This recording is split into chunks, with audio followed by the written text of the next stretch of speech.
For most of us in this community, and also for most central banks around the world, when we think of gold, we think about it in terms of accumulating it, having it in store in case of emergencies. Well, Russia is doing something a little bit different. They are using it. And I don't know if it's for an emergency or not, but we're going to find out the two different ways that Russia is using gold in a different way. Let's explore.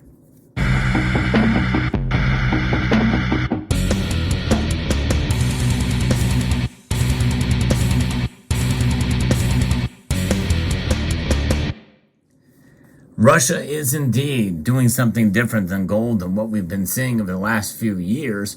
I'm going to be referencing two articles that talk about what they're doing. One, just released from Kitco, talks about how Russia is not only selling its yuan, in other words, renminbi, from its national wealth fund to finance a budget deficit, they are also selling some gold.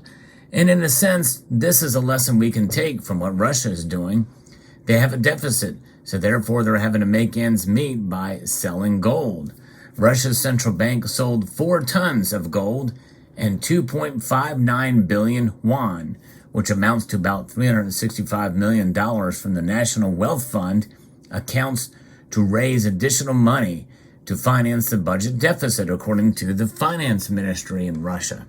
That's right, they're selling now. I don't know what their central bank is doing and how this National Wealth Fund ties into the central bank, but there is a connection there for the Bank of Russia. The sale took place in May and helped allocate 48.97 billion rubles. That's, in other words, that's $606 million to fund the deficit spending.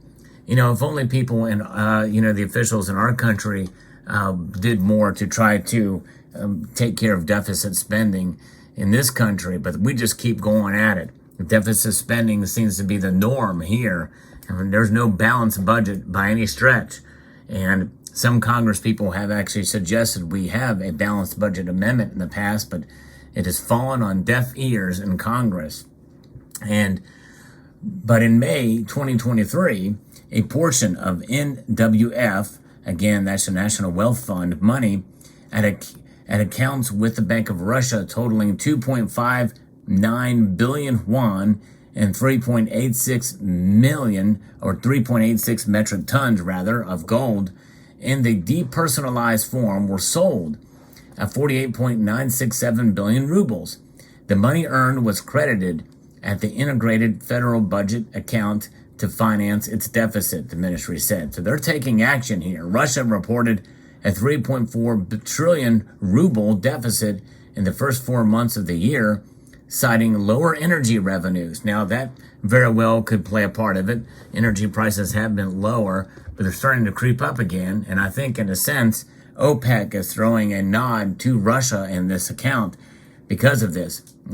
Part of it also could be the expense of the war against Ukraine. And they're feeling the pinch there as well. It's not mentioned in this piece, but my guess is that's part of it as well. Russia reported a 3.4 trillion ruble deficit in the first four months of the year. The finance ministry blamed May's low oil and gas revenues for the deficit, which fell 36% from the same period last year. In May, oil and gas revenues were 30.6 billion rubles. In other words, that's $379 million. Below expectations. In June, the ministry expects a 44 billion ruble shortfall, which is about a $545 million in U.S. equivalent money from federal energy revenues. The NFW accounts with the country's central bank to hold 9.054 billion euro, 285.7 billion yuan, and 517.1 metric tons of gold and 228 minimum rubles. So it accounts with the central bank for that. So maybe it's separate gold holdings that are in position to support things just like this, and maybe will not have an effect on their reserves. But it all goes back to their reserves as well, too, in either case, either way, because the more that's depleted, the more under threat that your actual reserves will be depleted. The NFW holds Russia's oil reserves and was created to help support the pension system. NWF is dedicated to support pension system of the Russian Federation to guarantee long-term sound functioning of the system.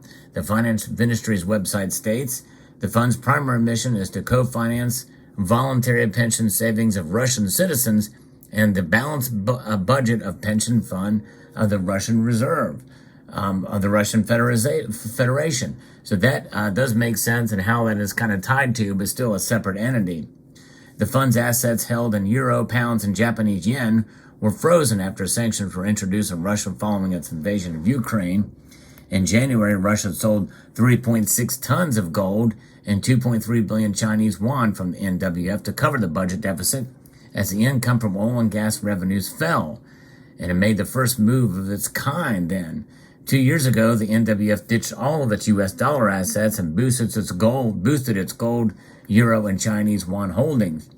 At the start of this year, the Russian Finance Ministry said it had doubled its holding limits of gold and Chinese yuan within the National Wealth Fund.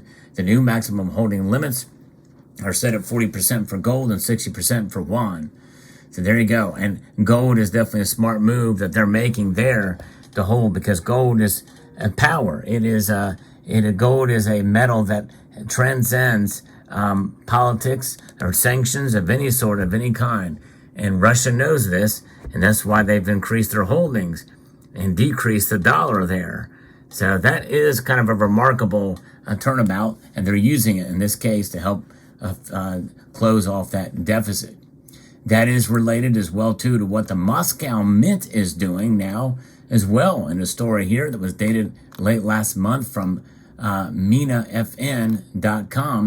the Moscow Mint facilitates the online gold ingot purchases to diversify Russian savings. So this is directly helping the Russian people and to help stimulate and kind of, get things money moving. The Gaznak Joint Stock Company, which operates the Moscow Mint, recently announced that gold ingots weighing up to 20 grams can now be purchased through their website. The development is part of a broader initiative aimed at encouraging Russians to move away from U.S. dollar savings and explore alternative investment options. Yeah, there you go. And exploring some other options. And if you like exploring options with gold and you like videos where I talk about the news stories with regards to gold and silver and precious metals, I hope you would consider subscribing to the channel if you haven't done so already and pressing that thumbs up button down below here. According to Gaznak's statement, individuals in Russia now have the opportunity to buy, sell, or store gold bars and coins directly. And the company also revealed its plans to introduce 50-gram gold ingots for purchase on its website. These services will be accessible not only through the trading saloon at the Moscow Mint, but also through the Gaznak Investments application. One notable feature of the offering is that the storage period for gold ingots at the Moscow Mint is unlimited. Additionally, Gaznak guarantees the buyback of all bullion held in the Mint's secured vaults. I wonder what the charges are to be able to store, the storage fees are for those. I'd be very curious to know. Furthermore, the company will accept ingots that have been in circulation provided there is no visible damage to the ingots or their packaging. So they will be able to take stuff in from the public and they will be able to buy and sell accordingly. That's pretty interesting and fascinating, and I think a remarkable move by the Moscow Mint. Since the 1st of April, Russian precious metal refineries, along with Gaznak and the country's banks, have been granted permission to sell gold bars to individuals without applying value-added tax. I actually discussed this very story in a video last year about this, and that is something I think that I wish more countries would do this and would remove the VAT. That's value-added tax. And this move by the Russian government is part of a broader strategy to incentivize citizens to invest in physical gold, aiming to divert them from relying solely on U.S. dollar holdings, which has been a common method for Russians to safeguard their savings in the past. Because a ruble is not a very strong currency. It has recovered some since the war, but that recovery still pales in comparison to other currencies around the world, and especially the U.S. dollar. So Russians know this. But gold certainly does outpace and outvalue and outlast the dollar. So it makes sense. And a lot of these countries, especially in the BRICS nations, are very, very friendly to gold. Whereas here in the United States, we kind of stuff our nose at it. It's a barbaric relic, right, is how they look at it. But no matter what the West feels, and no matter what, we know that these BRICS nations, and we know that you and I, and secretly, really, the government knows too, or else they wouldn't have 8,100 tons in storage at Fort Knox, and also in New York, but that's just what the official number is. You know, is it really true? I don't know. Some people don't think that we have all the gold there. There really needs to be an audit. So there you have it. So this is what Russia is doing differently with gold nowadays.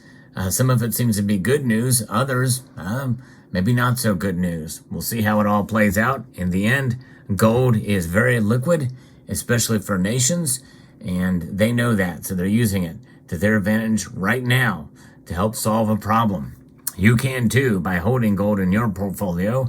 I think it's a great way to diversify. There's all different ways to buy gold, such as the Krugerrand, which is the oldest 1 ounce bullion coin. It set the standard for all other modern bullion coins with the ounce designation here.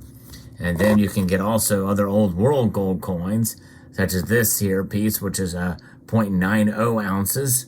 There, it is the 100 coronas. Restrike from 1915, beautiful piece to have in a portfolio, and usually you can get these for not a whole lot above spot. And then also you can get another coin, the 1 ounce, 2,000 shillings before the euro came along. This is the Philharmonic, and this is a gold coin that came out in the early 90s was the first release of it. A beautiful coin, very wide diameter. In fact, I think it's the same diameter as this coin. We stack them upon there. But nonetheless, the 32 millimeter is the standard for most gold coins these days. So there you have it. Let me know what your thoughts are in the comment section below. Hope you found this video insightful, educational, and informative. I'd like to extend a multitude of gratitude to all of you for taking the time to watch this video. And I'm going to encourage you to please rate, share, comment, and subscribe. I really did mean that about sharing the video too. Yeah, share it to other social media platforms or here.